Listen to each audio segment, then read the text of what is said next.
یہ جو حضور کی ہی حیات طیبہ کے دوران ایک بغاوت کی سی کیفیت عرب کے اندر پیدا ہو گئی اور بڑی زبردست خانہ جنگی ہوئی حضور کے وصال کے فوراً بعد. پھر خلفائے ثلاثہ جو ہیں وہ شہید کیے گئے. اس کا تاریخی پس منظر بھی آپ کو سمجھ میں نہیں آ سکتا یہ کیوں ہے. یہ آئسولیٹڈ واقعات نہیں ہیں، یہ در حقیقت ایک بات سمجھ لیں گے تو سمجھ میں آ جائیں گے. وہ کیا ہے؟ ہر ریولوشن کا خاصہ ہے، یہ لازمی بات ہے کہ جب وہ کامیاب ہو جاتا ہے تو اس کے کچھ عرصے کے بعد کاؤنٹر ریولوشنری موومنٹ شروع ہوتی ہے. ہوتا کیا ہے؟ ایک جماعت انقلاب لانے کے لیے کھڑی ہوئی، اس نے قربانیاں دیں، اس نے سب تقاضے پورے کیے. جو مخالفین تھے وہ مخالفت کرتے رہے، مقابلہ کرتے رہے، ریزسٹ کرتے رہے.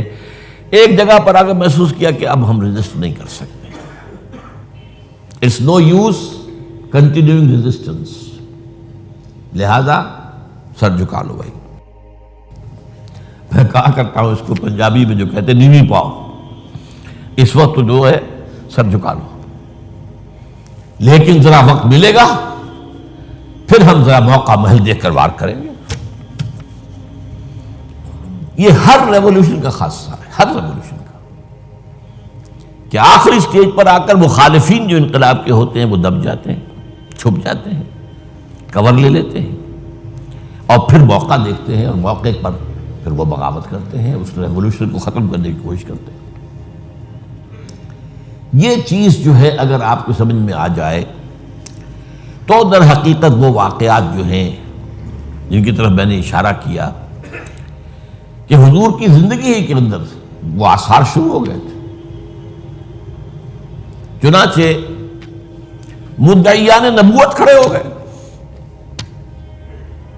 آپ کو معلوم ہے طلیحہ اسدی، مسیلمہ کذاب یمامہ کا، اسود عنسی، سجا ایک عورت، اپنے اپنے علاقوں میں ہم بھی نبی ہیں. انہوں نے سوچا یہ محمد کو اتنی بڑی کامیابی نبوت سے حاصل ہو گئی صلی اللہ علیہ وسلم، دعویٰ نبوت ہی تھا نا. آؤ نا ہم بھی سیر کریں کوہ طور کی، چلو دعویٰ کرو. اور ان کے گرد خاصی بڑی بڑی طاقتیں جمع ہو گئی تھی، کافی بڑی بڑی طاقتیں جمع ہو گئی تھی. چنانچہ مسیلمہ کذاب نے تو جو ریزسٹ کیا ہے، کیونکہ بالآخر جو ہے یہ ایک نبی نبوت کا دعویٰ کرنے والا مرد مسیلمہ اور ایک عورت سجا، ان دونوں نے آپس میں شادی بھی کر لی تھی. وہ تو ڈبل نبوت ہو گئی پھر. اور ان کی بہت بڑی طاقت تھی، بہت بڑی طاقت. یہ یمامہ کے علاقے کے لوگ جو ہیں بنو تمیم، یہ بہت تند خو، بہت سرکش، بہت جنگجو، بہت سخت لوگ تھے. ان کو ریزسٹ کرنا آسان نہیں ہوا. ایک مرتبہ تو ایک لشکر جو حضرت ابوبکر نے بھیجا اس کو تو شکست ہوئی. اس کے بعد حضرت خالد بن ولید رضی اللہ تعالیٰ عنہ کو بھیجا ہے.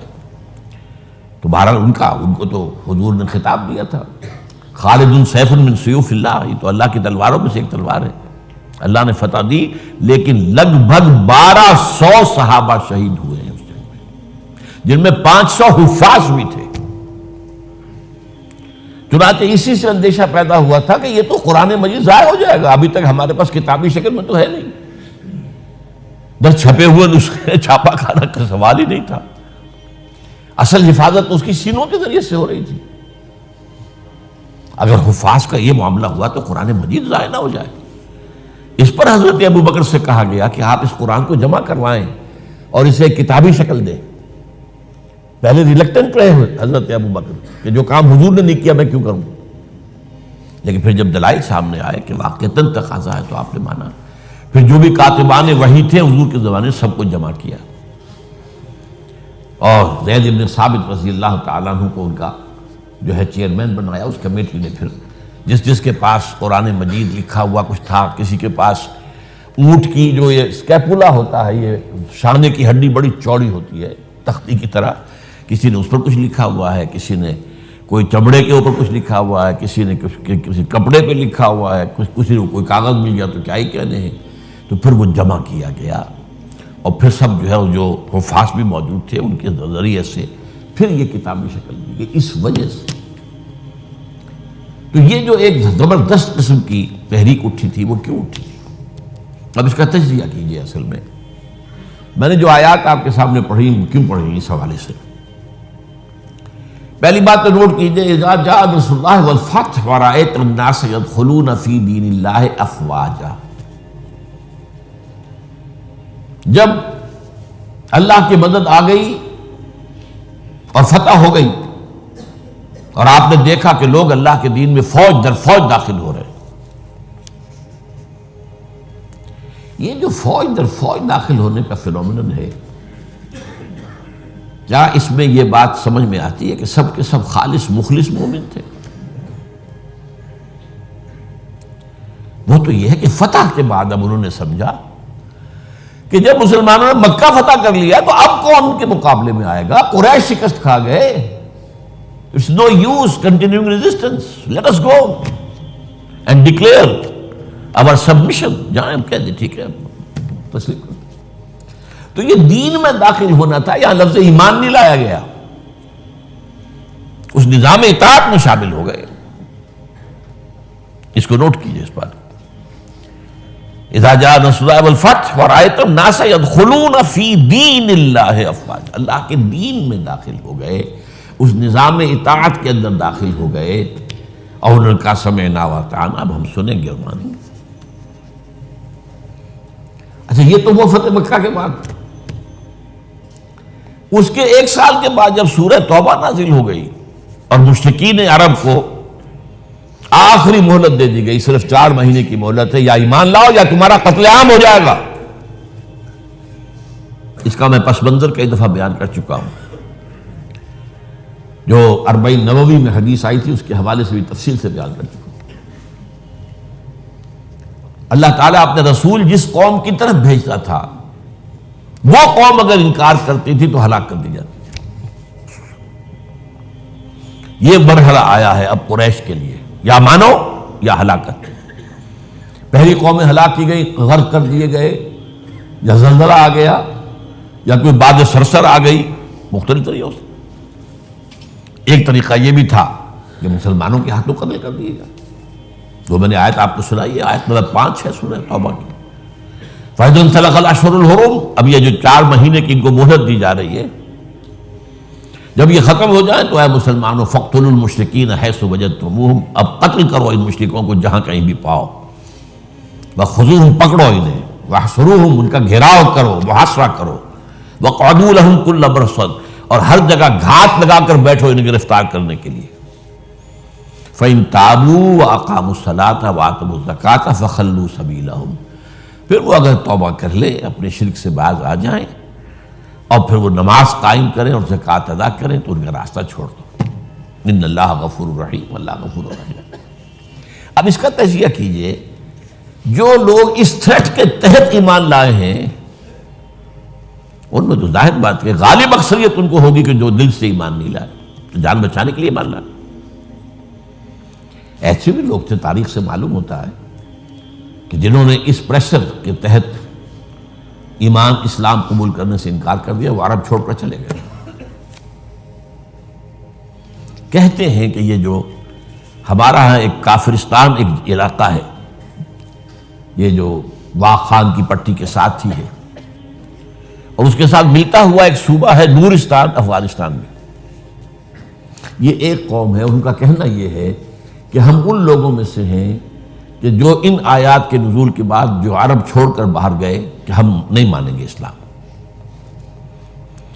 پھر جیسے جیسے ہم پڑھتے گئے پیچھے پیچھے اسلام بھی آ رہا تھا، فتوحات ہو رہی تھی، تو آگے آگے ہم پیچھے پیچھے اسلام، یہاں تک کہ ہم آ کر ہمارے آباء و اجداد ان پہاڑوں میں آ کر انہیں پناہ لے لی. یہ چترال کا علاقہ، یہ سارا جو ہے یہاں پر. تو یہ کہتے تھے ہم ان قرشیوں میں سے ہیں. ان کا ایک سردار اور ایک عالم مجھ سے ملا بھی تھا. اس کے بعد یہ ہوا کہ وہ علاقہ تقسیم ہو گیا. احمد شاہ ابداری نے جب بنایا ہے نیا نقشہ افغانستان کا تو اس میں سے ایک حصہ اس علاقے کا افغانستان میں چلا گیا. وہاں امیر دوست محمد والی کابل نے انہیں کر دیا، ایک وارن کر دیا کہ اب اتنی مہلت کے اندر ایمان لاؤ یا قتل کر دیے جاؤ گے. یعنی وہ سزا جس سے بھاگے تھے تمہارے آباء و اجداد وہ یہاں آ جائے گی. وہ ایمان لے آئے. وہ علاقہ نورستان کہلاتا ہے، اسلام کے نور سے منور ہو گیا وہ. اور اس کے ساتھ کا علاقہ پاکستان میں وہ ابھی تک کافرستان ہے. اس کو انہوں نے بلکہ ہماری حکومت نے بھی مینٹین کیا ہوا ہے. وہاں کسی کو تبلیغ کی اجازت نہیں ہے، کچھ نہیں ہے. وہ چاہتے ہیں کہ یہ سیاحت کے لیے سیاحوں کی آمد کو دیکھیں آ کر ان لوگوں کو، تو وہ برقرار رکھا ہو پورا علاقہ. بہرحال یہ کیفیت اب تجزیہ یہ کرنا ہے کہ جو لوگ اس وقت ایمان لائے ان میں اگر اکثریت نہیں تو باہر بہت بڑی تعداد ایسے لوگوں کی تھی کہ جنہوں نے صرف جان بچانے کے لیے وہ جو ہے وہ اپنا ایمان لانا جو ہے اور اسلام میں داخل ہونا قبول کیا، ورنہ حقیقت میں وہ اسلام میں داخل. اس کے بعد حضرت ابوبکر کی خلافت کے دوران اس سے بھی بڑا فتنہ کھڑا ہو گیا. ہم زکوٰۃ نہیں دیں گے، زکوٰۃ جو ہے وہ ہم دیں گے، خود تقسیم کر لیں گے، خود تقسیم کر دیں گے. حضرت ابوبکر رضی اللہ تعالیٰ عنہ نے طے کیا ان کے خلاف جہاد، جنگ. کیونکہ یہ سورہ توبہ کی 5ویں آیت کے اندر بھی یہ ہے، 2 شرطیں ہیں. اگر وہ توبہ کریں اور نماز قائم کریں اور زکوٰۃ دیں. اسی کے حوالے سے جب کہا گیا تھا حضرت ابوبکر سے کہ آپ ان کے خلاف قتال نہ کیجئے، یہ مرتد تو نہیں ہوئے، اسلام سے منکر نہیں ہوئے، کوئی نئی نبوت کو دعوت نہیں کیا، اور زکوٰۃ کے بھی منکر نہیں ہیں اس معنی میں کہ زکوٰۃ نہیں دیں گے. کہتے کہ ہم خود جو ہے اس زکوٰۃ کا بندوبست کریں گے.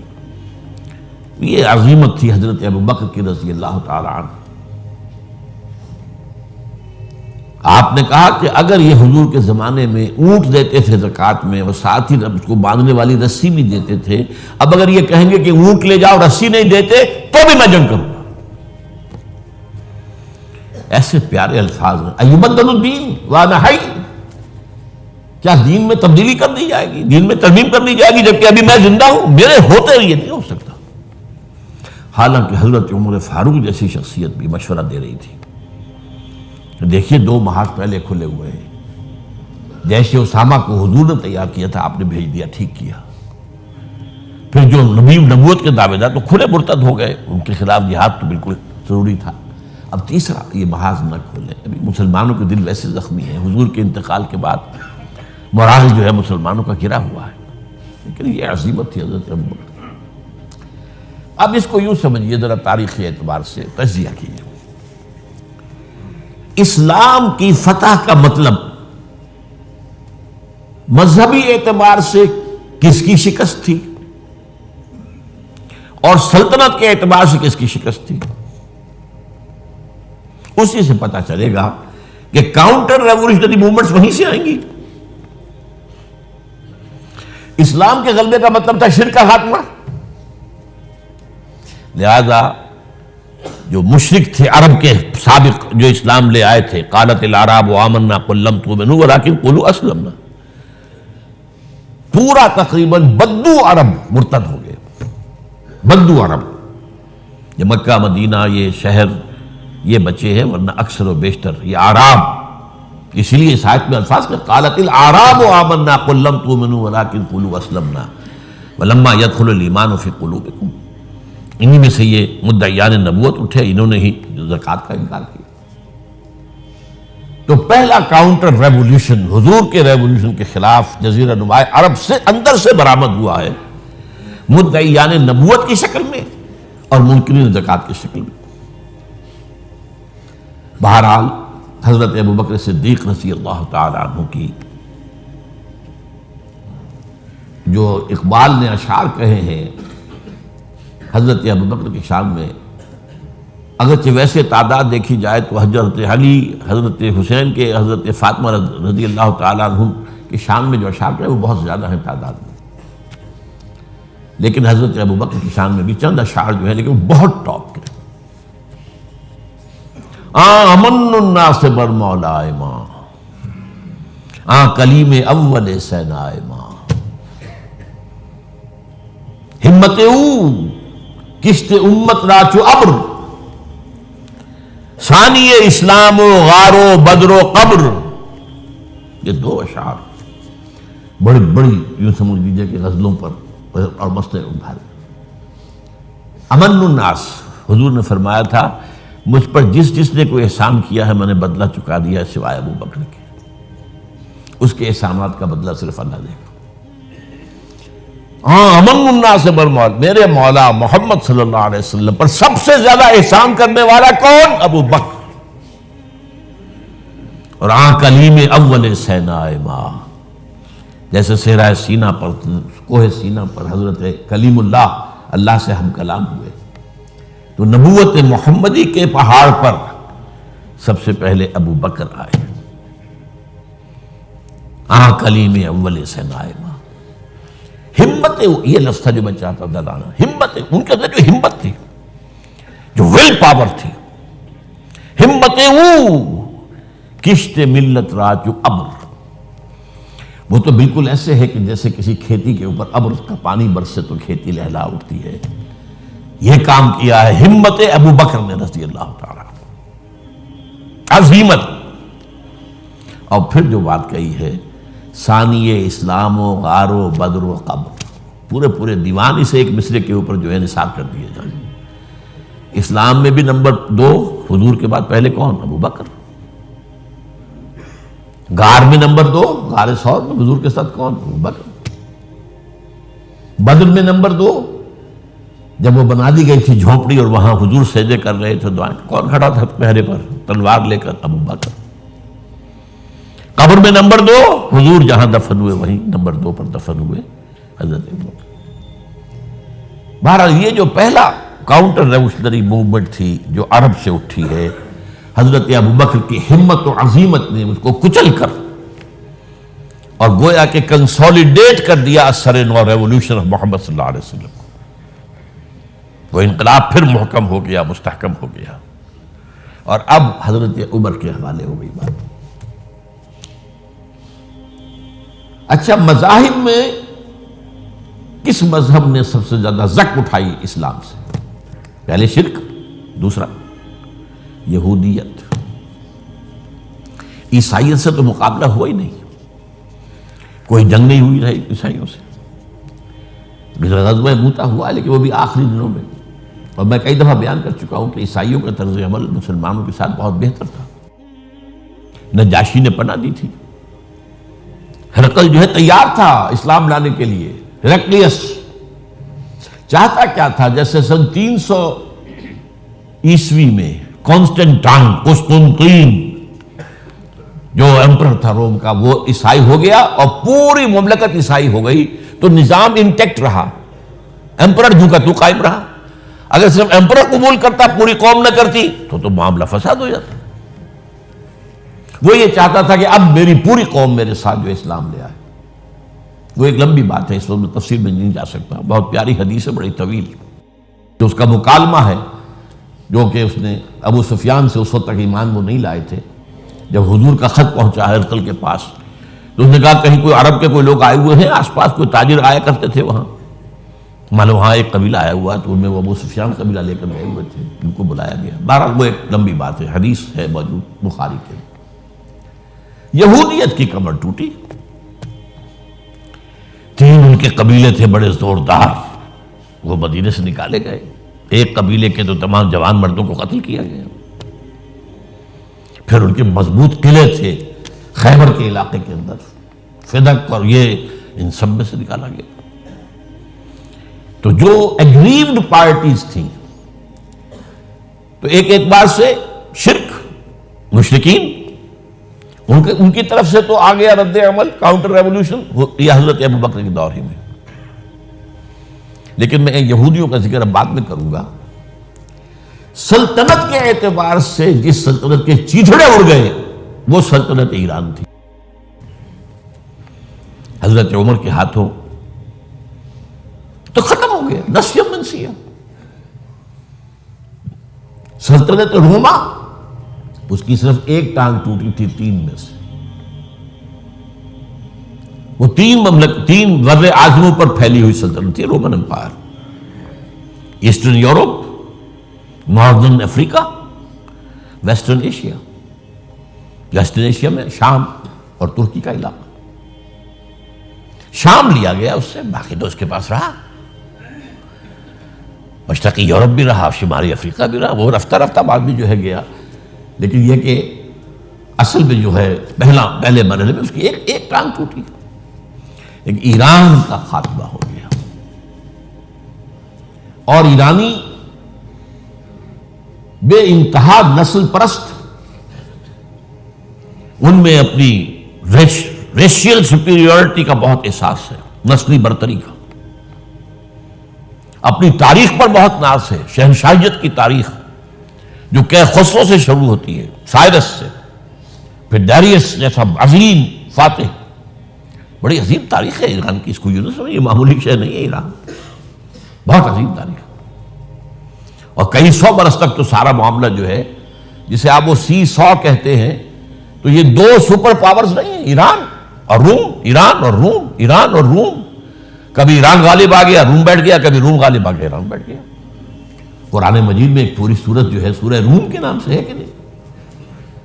الف لام میم غلبت الروم فی ادنی الارض وهم من بعد غلبهم سیغلبون فی بضع سنین۔ بہرحال ایران کا جو پرخچے اڑے ہیں، بادشاہت ختم ہوئی ہے، اس کا وار آیا ہے حضرت عمر پر۔ یہ چونکہ ہوا حضرت عمر کے ہاتھوں، لہذا ایرانیوں کے نزدیک مبغوض ترین شخص حضرت عمر، اور حضرت عمر سے نفرت ان کی جبلت کے اندر ہے، ان کے جینز میں ہے۔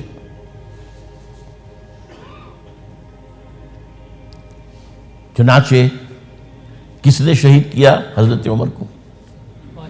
ابو لولو فیروز، ایک ایرانی غلام تھا حضرت مغیرہ کا رضی اللہ تعالی عنہ۔ اس نے آ کر حضرت عمر سے شکایت کی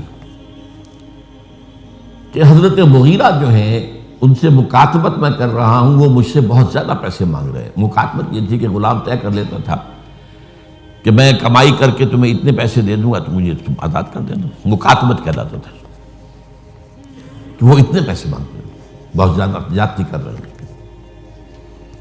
حضرت عمر نے پوچھا کہ تم کیا کیا کام جانتے ہو؟ اس نے گنوایا، میں یہ بھی جانتا ہوں، یہ بھی جانتا ہوں، یہ بھی جانتا ہوں، میں ترخان بھی ہوں، میں فلاں بھی ہوں، میں چکیے بھی بناتا ہوں، میں یہ بھی کرتا ہوں۔ تو فرمایا کہ پھر تم پر یہ زیادہ نہیں ہے، جو مغیرہ تمہارے اوپر جس قدر رقم ڈال رہے ہیں زیادہ نہیں ہے، اور دیکھنا مجھے ایک چکی بنانی جانتے ہو تو ایک چکی مجھے بھی بنا کے دینا۔ کہا آپ کو تو میں وہ چکی بنا کے دوں گا جو ساری دنیا یاد کرے گی، دھمکی دے گئے۔ اور حضرت عمر نے پہچان لیا تھا کہ دھمکی دی اس نے۔ دوسری طرف اس کی پشت پر کون تھا؟ ہرمزان، یہ ایک بار جرنیل تھا ایرانی، شکست ہوئی، گرفتار ہو کر آیا، کیونکہ بہت بڑا وار کرمنل تھا، اس کو فیصلہ کیا گیا اس کی گردن اڑا دی جائے۔ اب اس کی چال دیکھیے، ایرانی ذہن کہ مجھے ذرا پانی پینے کے لیے دے دیں اس سے پہلے کہ میری گردن اڑائی جائے۔ حضرت عمر نے فرمایا ہاں پانی دے دو۔ اب پانی کا کٹورا ہاتھ میں کہتا ہے دیکھیے مجھے ضمانت دیجیے جب تک میں یہ پانی نہ پی لوں مجھے قتل نہیں کریں گے۔ کہ ہاں ٹھیک ہے، جب تک تم یہ پانی نہیں پی لو گے تو میں قتل نہیں کیا۔ وہ کٹورا پھینک دیا پانی کا، کرو کا قتل مجھے کیسے کرتے ہو؟ تو یہ پانی تو میں نے نہیں پیا، چھوڑنا پڑ گیا اس کو، زبان کی بات تھی۔ وہ تھا اس کی پشت پر ابو لولو فیروز، اور ابو لولو فیروز کے اب بھی اس کے جیسے ائمہ اہل بیت کے اہل تشیع جو ہیں وہ ان کے مقبروں کی صریخ بناتے ہیں، اس کے اوپر جالیاں، اس طرح اس کا ہے، اور حضرت ابو لولو فیروز کا حلقہ ہے، وہ قاتل عمر ہے رضی اللہ عنہ۔ تو سمجھ رہے اس بات کو؟ جو بھی اگریوڈ تھے وہیں سے کاؤنٹر اٹیک آنا تھا نا۔ اب آئیے یہود کی طرف۔ ظاہر بات ہے کہ جزیرہ نما عرب سے یہودیت کا خاتمہ ہو گیا۔ اس کے بعد مجھے اکثر اس معاملے میں یاد آ جایا کرتی ہے ایک پکچر کبھی کسی زمانے میں دیکھی تھی، ہیلن آف ٹرائے۔ وہ ٹرائے کا گھوڑا تو بہت سے لوگوں نے سنا ہوگا، کہانی ایسی ہے کہ تو اسپارٹا اور ٹرائے کے آپس میں جنگ تھی، اس میں وہ گھوڑا ایک بنا کر اس کے اندر چھپا کر فوجیوں کو وہ شہر کے اندر لے گئے تھے۔ اس جنگ میں ایک موقع پر جو ان کا سب سے بڑا، یونانیوں کا جو سب سے بڑا سردار تھا، وہ جو ان کا سب سے بہادر شمار ہوتا تھا، وہ قتل ہو گئے۔ تو ایک یونانی جو ہے دوسرا سردار کھڑا ہو کر کہتا ہے، so this is the end of Greek bravery but not of Greek treachery. یہ یونانیوں کی بہادری کا تو خاتمہ ہو گیا اس شخص کی موت کے ساتھ، یونانیوں کی عیاری تو ختم نہیں ہوئی نا۔ تب اس نے پھر یہ پہلے تو پسپائی کروا دی، سب کے سب چلے گئے۔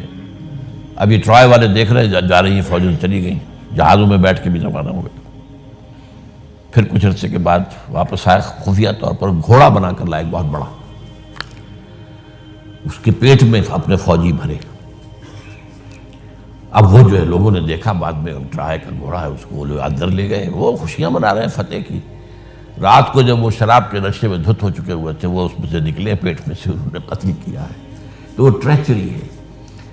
تو یہودیوں کی بریوری تو ختم ہو گئی جبکہ خیبر فتح ہو گیا اور وہاں کے بڑے بڑے قلعے حضرت علی رضی اللہ تعالیٰ عنہ کے دست مبارک سے، اور ان کا بہت بڑا مرحب، بہت بڑا سردار، بہت بڑا طاقتور، وہ قتل ہوا حضرت علی کے ہاتھ رضی اللہ تعالیٰ عنہ۔ But not the Jewish treachery. وہ ٹریچری اب شروع ہوتی ہے حضرت عثمان کے زمانے میں۔ عبداللہ ابن سبا ایک یہودی ہے یمن کا، وہ اسلام کا لبادہ اوڑھ کر اسلام میں آ گیا مدینے میں۔ یہاں اس نے اس معاشرے کا خوب تجزیہ کیا، یہاں کیا کیا چیزیں ہیں، کون کون سی فورسز ایٹ پلے ہیں، میں کس دکھتی رگ کو چھیڑ سکتا ہوں۔ میں نے محسوس کیا کہ بنو ہاشم اور بنو امیہ کی بڑی پرانی جو ہے چپقلش اور مسابقت، ایک طرح کا مقابلہ قریش کے ان دو بڑے گھرانوں کے اندر، یہ ان کی ہڈیوں کے اندر ہے، اس کو اٹھایا۔ اب عجیب بات اصل میں یہ ہے کہ خلیفہ اول نہ بنو امیہ میں سے تھے نہ بنو ہاشم میں سے، بنو ہاشم اور بنو امیہ کا معاملہ تھا۔ قریش تو سب ہے، جیسے وٹو بہت بڑا قبیلہ ہے، ان میں مانے کے، لالے کے، شامد کے، یہ پھر ایک ایک شخص کے نام سے ہوتے، لالے کے کوئی لالا ان میں سے ہوگا، اس کے لالے والے ہو گئے، شامد کوئی شاہ محمد ہوگا، اس کے اولاد جو ہے وہ شامد کے ہو گئے۔ تو یہ مانے کے لالے کے، یہ سب کیا وٹو ہیں۔ تو قریش جو ہے ایک بڑا قبیلہ تھا، اس میں گھرانے یہ تھے، بنو امیہ، بنو ہاشم۔ حضرت ابو بکر نہ بنو ہاشم میں سے تھے نہ بنو امیہ میں سے تھے، بنو تیم میں سے تھے، چھوٹا سا قبیلہ تھا۔ حضرت عمر بھی نہ بنو ہاشم میں سے تھے نہ بنو امیہ میں سے تھے، بنو عدی میں سے تھے۔ اب یہ حضرت عثمان تھے کہ جو بنو امیہ میں سے تھے۔ یہاں سے اس نے اٹھائی بات اور ایسی ایسی باتیں شروع کی جو عوام جو ہیں، جو پورا رسوخ فی العلم حاصل نہیں ہوتا، وہ اس کے اندر بہہ جاتے ہیں۔ دیکھو یہ کیسے ہو سکتا ہے کہ ہمارے نبی جو ہیں وہ تو زمین میں دفن ہیں اور عیسیٰ جو ہے آسمان پر بیٹھے ہیں، اور عیسیٰ تو دوبارہ آئیں گے اور ہمارے نبی نہیں آئیں گے وہ بھی آئیں گے۔ اور ہر نبی کا ایک وصی ہوتا ہے، محمد کا وصی علی ہے، اسے ہونا چاہیے خلیفہ، وہ بنو ہاشم میں سے ہے۔ باقی جو بھی خلیفہ بنا ہے غاصب ہے، ابو بکر غاصب، عمر غاصب، اور اب جو ہے سب سے بڑا غاصب نہیں غصاب کہہ لیں اس کو، وہ تو بنو امیہ میں سے عثمان۔ ہاؤ کم، کیسے خلافت اس کی؟ اور اس نے اس تک بات بڑھائی ہے کہ حضرت علی تو خدا ہیں، اوتار ہیں خدا کا۔ یہ ساری چیز آج بھی یا علی مدد کا نعرہ جو لگ رہا ہے، یہ وہی سبائیت کے اثرات ہیں۔ یا اللہ مدد کا نعرہ نہیں لگاتے، یا محمد مدد کا نعرہ کوئی نہیں لگاتا، یا علی مدد۔ تو یہ ساری چیزیں جو ہے سمجھنے کی۔ حضرت علی رضی اللہ تعالیٰ عنہ کے بارے میں غالب بھی کہتا ہے، مشغول حق ہوں بندگی بوتراب میں۔ بوتراب حضرت علی ان کی بندگی کرتے ہوئے میں اصل میں اللہ کی بندگی، میں ان کی بندگی کرتا ہوں گویا کہ اللہ کی کرتا ہوں۔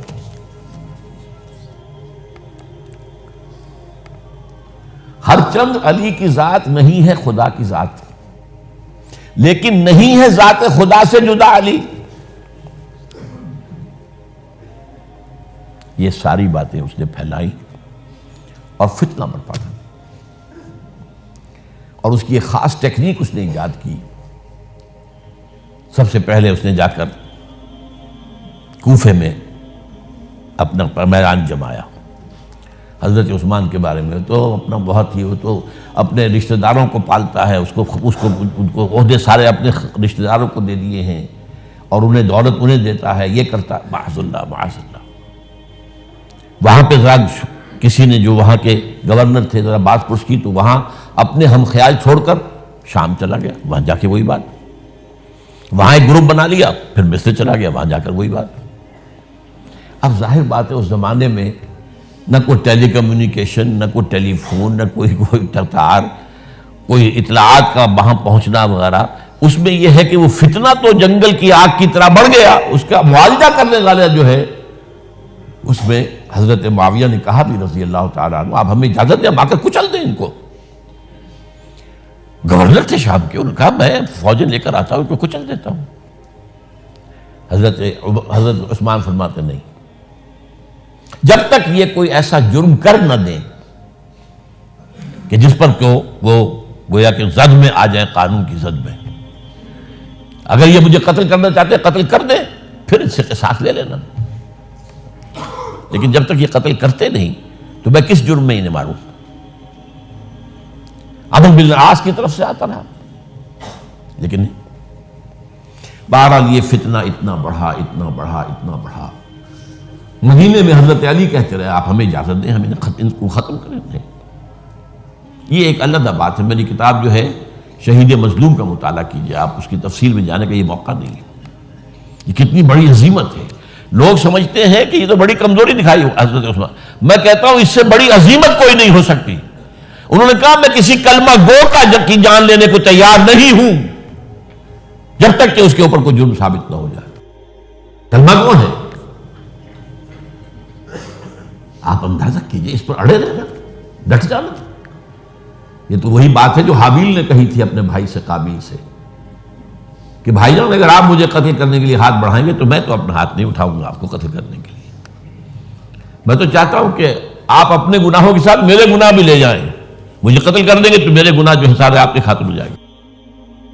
حضرت عثمان 1000 مربع میل کا رقبہ ہے جس کے اوپر کہ ان کی حکومت چل رہی ہے، اور فوجیں ہیں مصر سے اور دمشق سے بار بار اجازت مانگ رہی ہیں۔ یہاں حضرت طلحہ، حضرت زبیر، حضرت علی اجازت مانگ رہے ہیں، نہیں،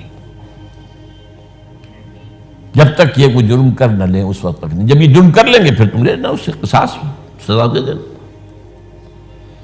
چنانچہ آخری وقت تک بھی یہ ہوا ہے کہ حضرت علی کے دونوں صاحبزادے حضرت حسن، حضرت حسین، حضرت عثمان کے دروازے پر کھڑے پہرا دے رہے تھے، عبداللہ ابن زبیر پہرا دے رہے تھے، لیکن وہ جو بلوائی تھے وہ پچھواڑے سے کہیں دیوار پھلانگ کے گئے، انہوں نے حضرت عثمان کو شہید کیا رضی اللہ تعالیٰ۔ یہ ہے اصل میں یہودیت کا بیک لیش، یہودیت کا انتقام، اور جو سازشی ذہن اللہ نے ان کو دے رکھا ہے اس میں کوئی شک نہیں۔ ذہین انتہائی تباہ قوم ہے، لیکن ان کا جسے ہم کہتے ہیں ایول جینیس، تو ان کی ذہانت کا جو ہے میدان سازش، اور اس میں اتنے ماہر ہیں کہ وہ زخم لگایا ہے اسلام کو، جسد ملی کو، ابھی تک اس سے خون نکل رہا ہے۔ یہ سنیت اور شیعت کی تقسیم کہاں سے شروع ہوئی؟ وہی سبائیت، وہی سے تو ہے دعا۔ حالانکہ جب حضرت علی کی بیعت ہو گئی ہے تو حضرت علی نے پھر عبداللہ ابن سوار سے کہا توبہ کرو، تم کہتے ہو کہ میں خدا ہوں، توبہ کرو ورنہ میں تمہیں زندہ جلا دوں گا۔ نہیں، تم ہماری جتنی چاہے آگ مالو، ہم کہتے تم اللہ ہو۔